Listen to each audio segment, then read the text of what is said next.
One of the most powerful yet often overlooked elements in photography is contrast. So today we're venturing into the uncharted depths of contrast and uncovering how it can elevate your street photography to an entirely new level.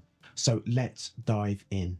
Street photography is all about capturing the energy and the emotion of your environment and your subjects.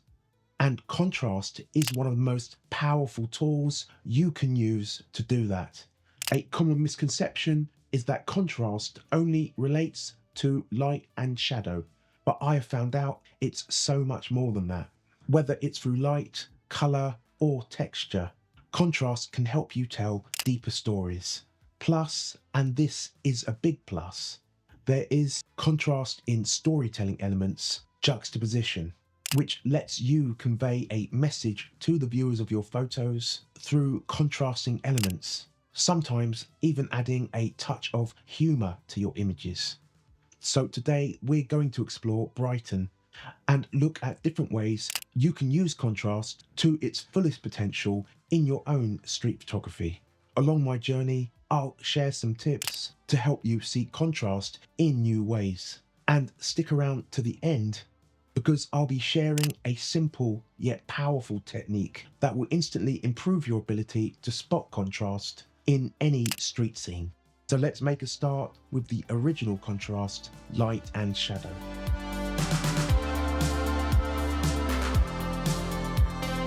Sometimes on an overcast day, you might think that there's no contrast to capture. But as I walked through the North Lanes at around 12 o'clock, I was suddenly blessed with some pockets of light, which stayed only for about half an hour. So I had a lot of work to do. In this shot, the light highlights the subject, drawing attention to him, and also brings out the texture in the pavement and on the storefront, while the subtle shadows add a bit of depth. When you're out shooting, observe how light falls on your subject and how shadows add depth. Light will naturally draw the viewer's attention, so mastering its use allows you to guide the eye, emphasize contrast, and evoke emotion. To capture light and shadow effectively, watch for highlights in the viewfinder or LCD to prevent them from blowing out while letting shadows fall naturally. Keep your ISO in check. A low ISO or a low auto ISO range works well when dealing with strong highlights and deep shadows.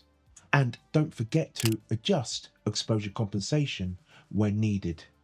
Just a quick one. Please hit like and subscribe if you haven't already, and share this video with anyone you think might be interested. If you like this kind of content, check out my new mobile-friendly creative composition packs. Quick, actionable street photography tips you can reference on your phone while you're out shooting. Each pack covers techniques like light and shadow, layering, framing, reflections, and juxtaposition to level up your compositions. To celebrate the launch, there's currently an exclusive 10% discount. And if you sign up for my newsletter, you'll also get my quick street photography settings cheat sheet and an extra 5% off. Head over to the link in the description at the end of this vid and grab this offer before I start knitting tiny hats for my camera and talking to it like it's my only friend. Because loneliness is a slippery slope, my friends.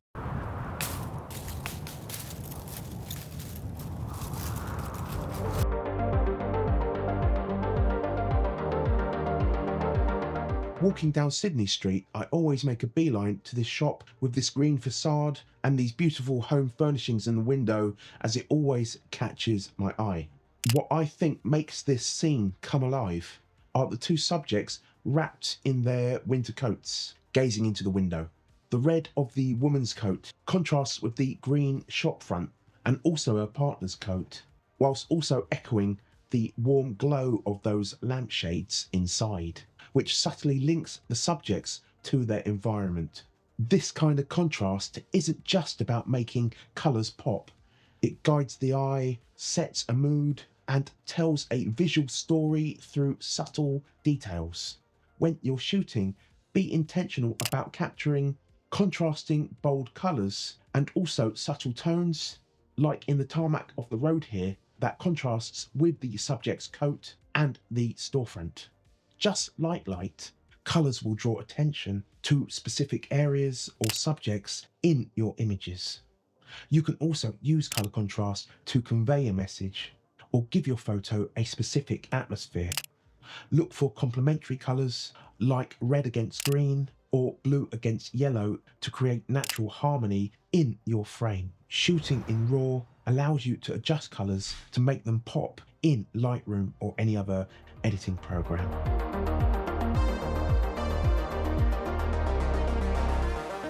You've got to love a bit of texture contrast. Sometimes it's just nice not to always be on a chase for a subject and just take a step back and just capture some details simply for the love of photography. Look for rough versus smooth textures or any other contrasting textures, shapes or details that you can find on your photographic quests. Getting close helps emphasize intricate textures that might not be so obvious if you're shooting from a distance. To capture texture contrast, shoot at an aperture and at a distance that gives you sharp details across different surfaces. And obviously adjust your settings for different lighting scenarios.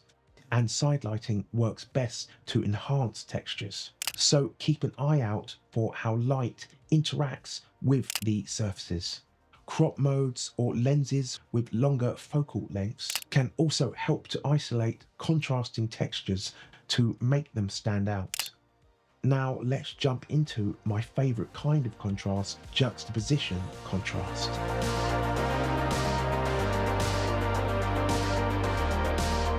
Walking along the seafront, I spotted this oddly designed street light and I thought it would contrast nicely with the skeletal remains of the West Pier. The solid, heavy shape of the light against the fragile, ghostly pier creates a visual tension that adds depth. Juxtaposing old and new like this will add a sense of story to your photos about past versus present, permanence and decay. Look for opposing, odd and even potentially humorous elements, and also modern versus old, organic versus man-made, basically anything that forces the viewer of your images to pause and engage with the contrast. These visual oppositions create a natural tension that draws the viewer's eye, sparking curiosity and encouraging deeper interpretation. The most fun and rewarding aspect of looking for juxtaposition contrast for me is using street signs and waiting for a particular subject who either matches the wording of the sign or playfully contrasts in subtle or even absurd ways. It's best to use a narrow aperture from approximately f8 to f11 for capturing these kind of contrasts so that you get all of the layering elements in sharp detail, from the foreground to the subject and to the background.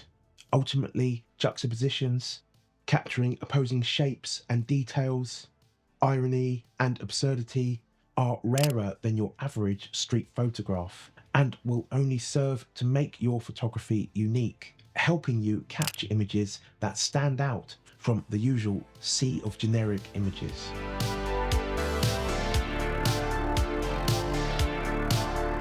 Here's a quick technique that you can use to train your eye to spot contrasts even when you're not out shooting. I call this the contrast spotting walk. It's a ridiculous name, I know, but hey, at least it's better than the walk of constantly stopping and annoying pedestrians.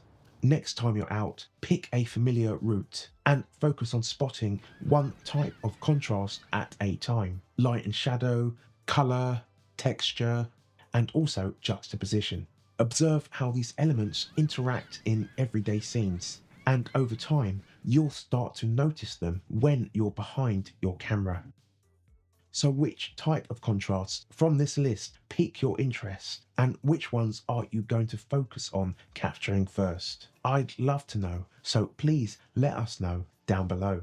I personally love them all, but colour contrasts and juxtaposition are my firm favourites. I'd love to love light and shadow, but we don't get much of it over here, so that's out the bloody window. Now check out my video on layering for even more techniques to enhance your shots. Until we meet again, go forth and create.